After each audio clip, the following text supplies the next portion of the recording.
The water looked like black glass, and the patrol car lights were skating across it when I finished the last cleat hitch. The dock humming under my boots while 2 officers walked toward me, and Linda Carraway stood at the head of the pier with her phone like a smoking gun.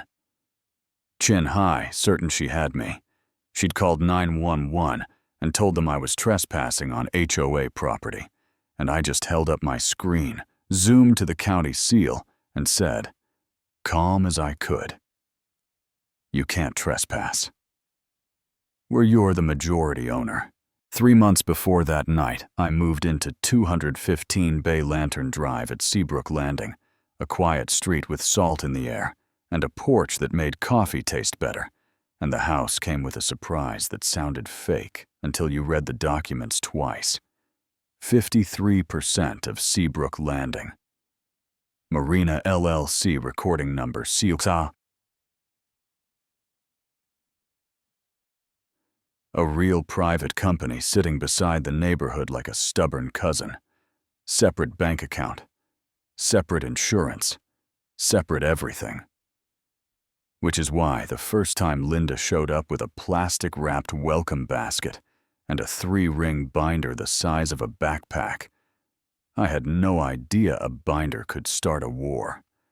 She smiled like a substitute teacher who already hated the class, and tapped the fluorescent tabs she'd added to the rules. Please read CCRs through I3. 7. Watercraft approvals. Aesthetics. Launch schedules. And I thanked her. Set the muffins on the counter, slid the binder under a moving blanket, and kept unpacking, which in hindsight was like lighting a match in a dry field.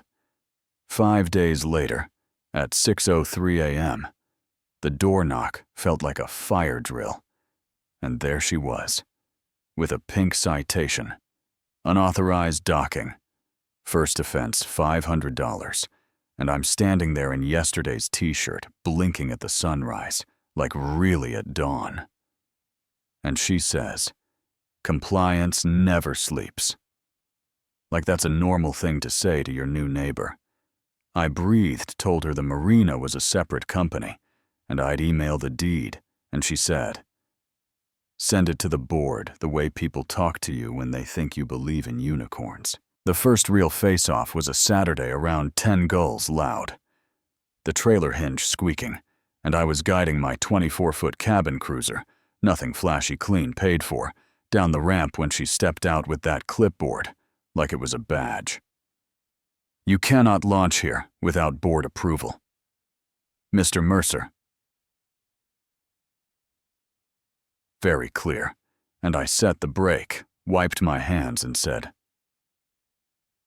I'm Jake, and I own 53% of this marina, which sent a quick wave of color across her cheeks before she recovered.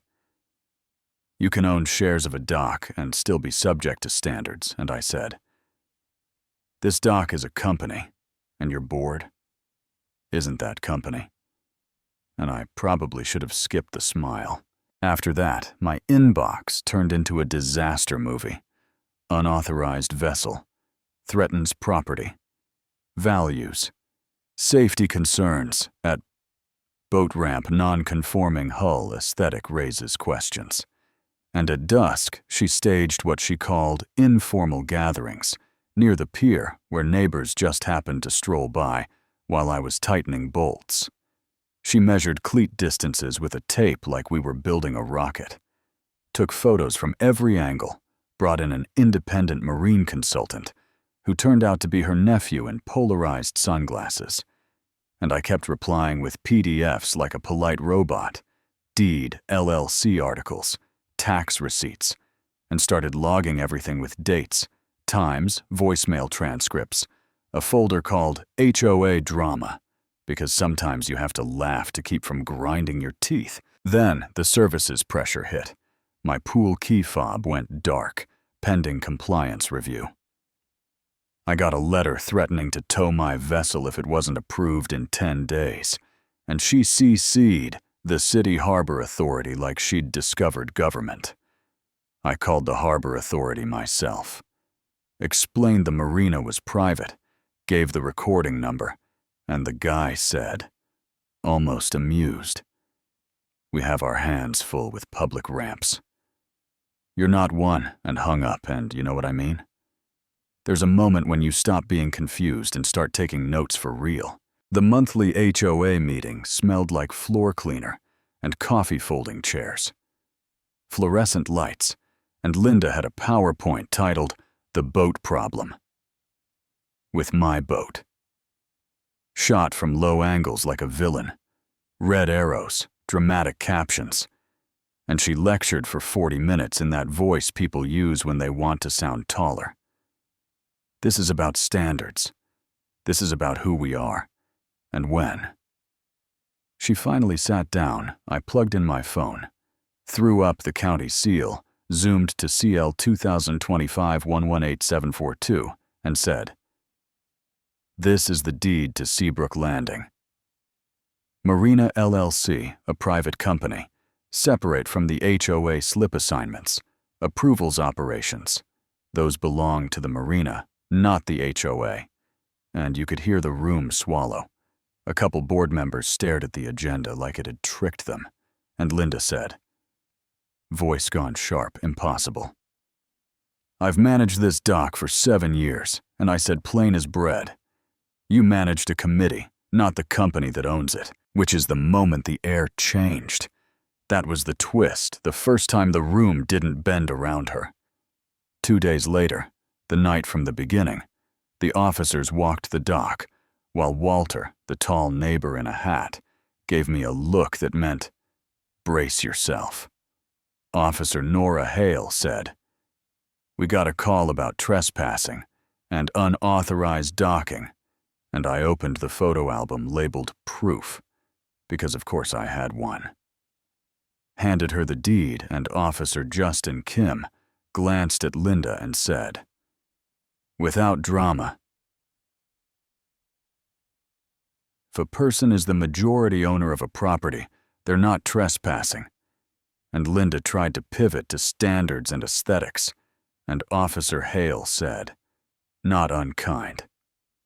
Misusing 911 for a neighborhood dispute can be a problem," which floated there like a small thunderclap. Linda took 2 careful steps back, phone still in her hand, the crowd that had gathered pretending not to be a crowd. The next morning, the neighborhood found its voice. People who had only ever said hi on dog walks told me quick stories while looking over their shoulders. A paddleboarder named Mariah said Linda once tried to ban her yellow kayak because it clashed with the shoreline. A dad named Evan said his teenager had to write a 1-page essay to get a slip because we want responsible youth near the water. Someone else whispered about a spreadsheet of mailbox colors, and each tiny story stacked on the next until I wasn't the only one tired of the clipboard. I booked the community center for a marina meeting and showed up with 3 laminated sheets because lamination makes things feel real, and I kept it to 3 points because 3 is what people can hold when they're mad. 1 safety upgrades, new cleats, repaired. Soft boards, life rings. 2 fairness first and first served. Slip assignments with published criteria, no back room favorites. 3, respect, no harassment, no intimidation, no photographing your neighbors for evidence. And if you file false complaints to pressure people, you lose access. The hum of a crowd wanting to clap lasted a beat. Then it broke into real applause, and Linda raised her hand from the back without waiting to be called. "This is a coup. You're destroying standards that protect property values. You let this marina run wild, and we become unrecognizable." And before I could answer, Alex Romero, the HOA vice president who runs the neighborhood holiday lights like a maestro, stood up and said, "Steady, I move for a vote of no confidence in the president on grounds of misuse of authority, exposure to legal liability and harassment, And the room didn't gasp. It exhaled. The secretary took roll like a retired math teacher. Running a drill, hands went up. Tallies bloomed. And it wasn't close. Then Alex added a second motion to formally recognize the separation between the HOA and Seabrook Landing. Marina LLC, and to cease any oversight claims regarding marina operations. And that one passed unanimously. I didn't cheer. I just felt my shoulders drop for the first time in weeks. The next morning at 9:12 a.m., I pinned a one-page policy at the Marina board. Simple language. Big font, clear lines. Intimidation. Photographing neighbors. False reporting to authorities will result in loss of access. Seaworthy boats and respectful people are welcome. We are done being governed by clipboard and fear. A week later, Linda applied for a slip like the past month had been a dream. The form perfect. A small day sailor with an earnest name. And I stamped it. Denied, and wrote polite, but plain. Application denied, due to documented history of harassment and false reporting related to marina property. Decision final. And when she came into the office, the bell rang like a punchline. You can't do this to me. I am Seabrook Landing, and I said, there's a public marina 6 miles north. They'll love your binder. And her lawyer tugged her sleeve, and she blew past him like wind. Real life doesn't end on a sunset. It ends in a room with a gavel and a motion that actually means something. The interim chair read, effective immediately due to misuse of authority and documented harassment. Linda Caraway is removed as HOA president further. The board recognizes the legal independence of Seabrook Landing. Marina LLC and bars Ms. Caraway from access to marina property for 1 year, subject to review, and the gavel came down, and the room sat still. And I let my lungs fill. No fist pump, no speech, just the clean feeling of finally not being talked over. So here's the part people argue about in the comments.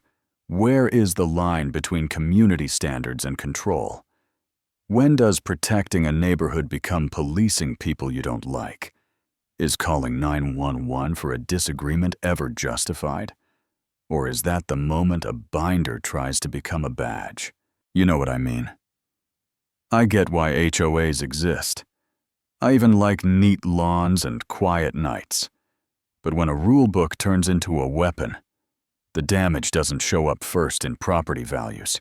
It shows up in people's voices getting smaller, and that's not a place I want to live. Marina or not, if you were me, would you have fought or just paid the fine and kept your head down? If you've seen an HOA get it right or get it way wrong, tell me how it went. Drop your take. Below, argue with me. Argue with each other. Was I right? Was Linda right? Or were we all too stubborn to share a doc? And if stories like this make you feel seen, hit subscribe so we can keep talking about the small wins that feel big. I'm listening.